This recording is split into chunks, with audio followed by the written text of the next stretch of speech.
Hey guys, so I don't know how many people if they've actually talked about this, and don't ruin for me if they have, because I like to think I came up with something original.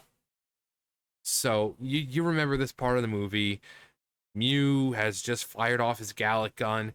Mewtwo fired off his Kamehameha. They were boom, and Ash runs in, and he's like, "No!" And then he gets turned to stone. He dies. He dies. You have a 10-year-old, he dies, which is kind of something Ash likes to do apparently. Um, he dies a lot, like way more than a 10-year-old should. But this moment right here, it's sad.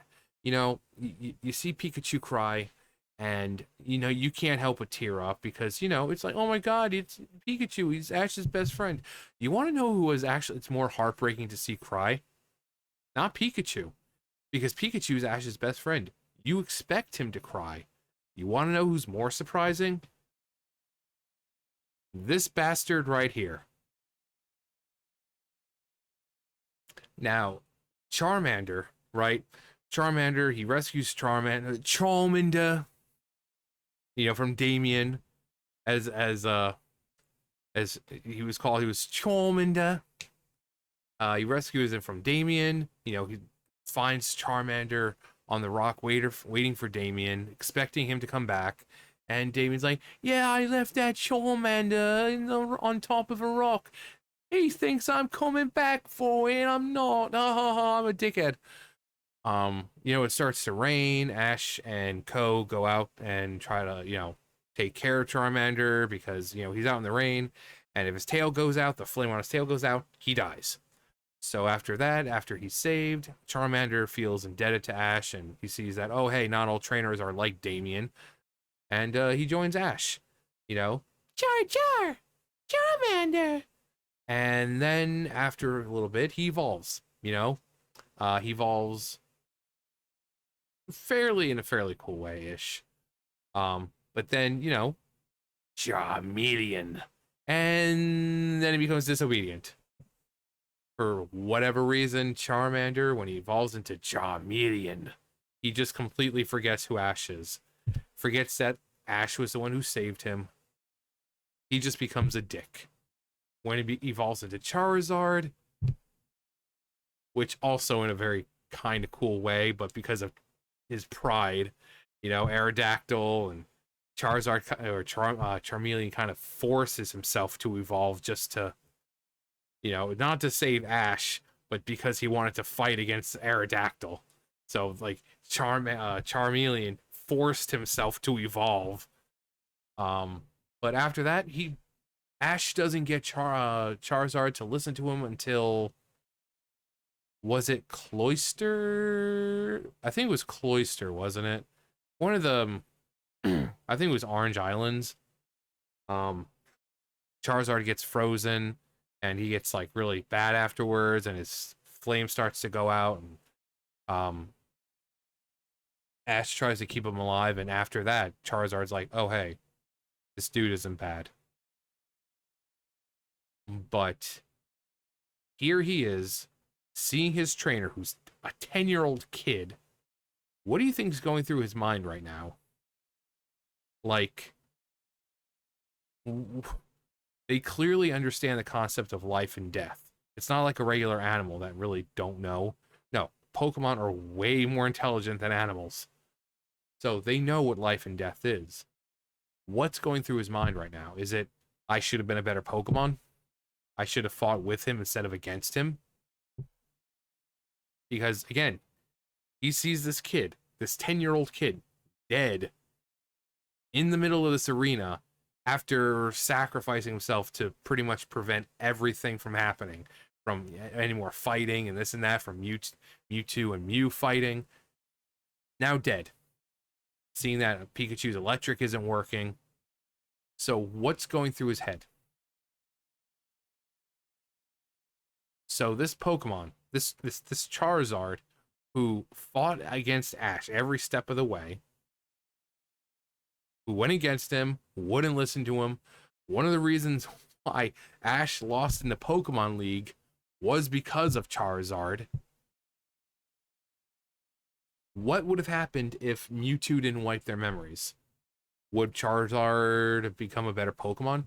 Would he have gone through and become basically the most trusted Pokemon? It's like when you rescue an animal, how indebted they are to you and how grateful they are and how good they become for you.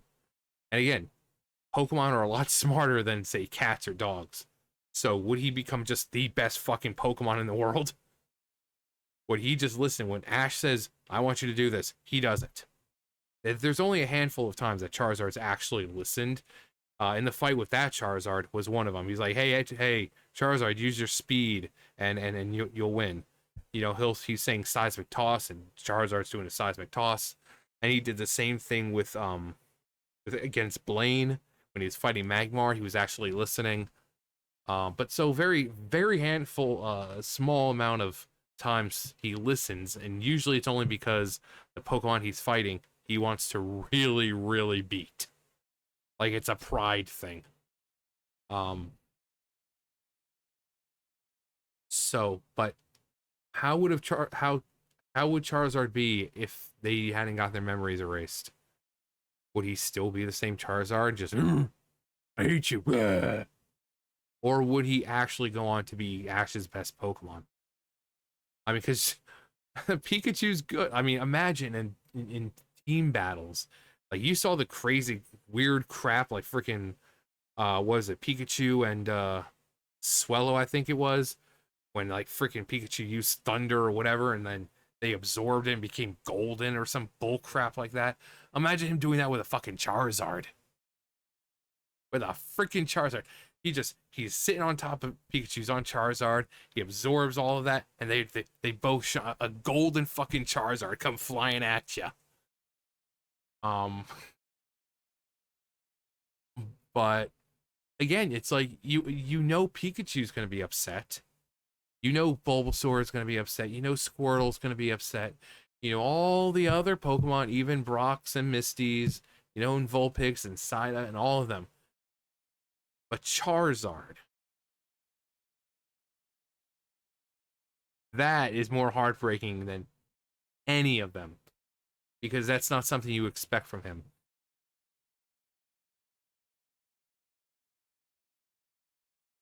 You know, he's the one Pokemon that you never really knew how he feels because he's always a douchebag. Like, even with Jesse and James, you know, you have Team Rocket and you know how their Pokemon feel. Their Pokemon are actually really, really nice and they love Jesse and James. And we see that with Isle of the Giant, you know, Island of the Giant Pokemon, um, where they're talking and say, you know, you know, there's really no such thing as a bad Pokemon, and that, you know, there's no bad Pokemon, just bad trainers or bad people, you know. So they're pretty smart, you know, and they're not bad. And but even them, but Charizard is one that you could never really figure out. Like I said, I think it was the Orange Islands when he finally comes around. It's like, you know what? This guy's a-okay. This kid's okay. This is the second time he's saved my life. You know, the first was when I was a Charmander and I was just a baby, and here I am, this fully grown Charizard. I've tried to kill him so many times, and yet still he's doing everything he can to save my life. He's a pretty good kid. Um, but yeah, I watched the movie last night and it got to this part and I'm like, you know what? It's actually sadder with Charizard crying.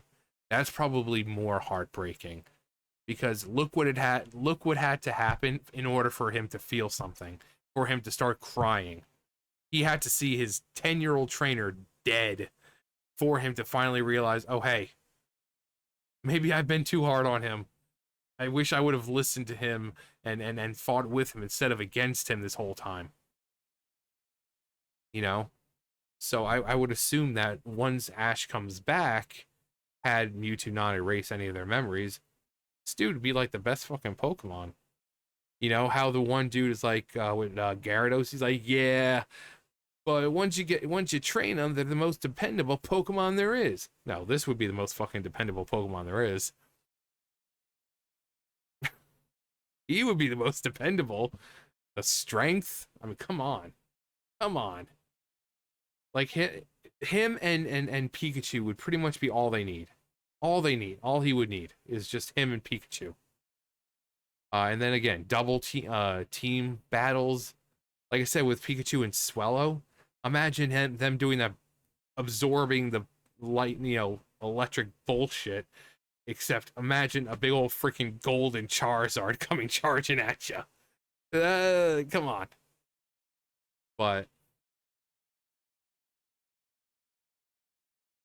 and well, I actually say take it back a little bit. I mean, it's not really canon, but in Pikachu's Vacation, we see in the beginning of this movie when they did the whole Pikachu's Vacation.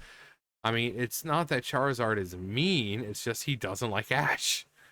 I mean, he seems to get along perfectly fine with the other Pokemon, but then again, you see in the anime, because again, I don't think Pikachu's Vacation is actually canon.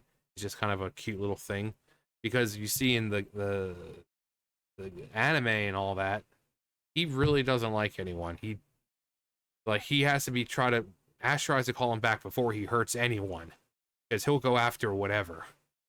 So, I think once you earn his respect, he'll like you. But yeah, more heartbreaking than Pikachu, in my opinion.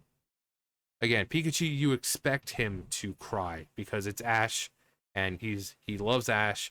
He's Ash's first Pokemon. He cares for Ash. He's bonded with Ash, and he's like a brother, family to Ash. Same thing with Squirtle and Bulbasaur and all of Ash's other Pokemon, even Misty and Brock, their Pokemon. But you wouldn't expect this from Charizard, and the fact that it took Ash dying to make Charizard cry, and not like tears of, what have I done? Like again, what's running through his mind? Is it that whole I should have been a better Pokemon for him? And that's what's the most heartbreaking of all. So, go back and watch the movie and get to this part. You're welcome. You'll start thinking the same thing. Anyway, that's gonna do for me. You guys know the drill. I'll see you guys later. Bye, guys.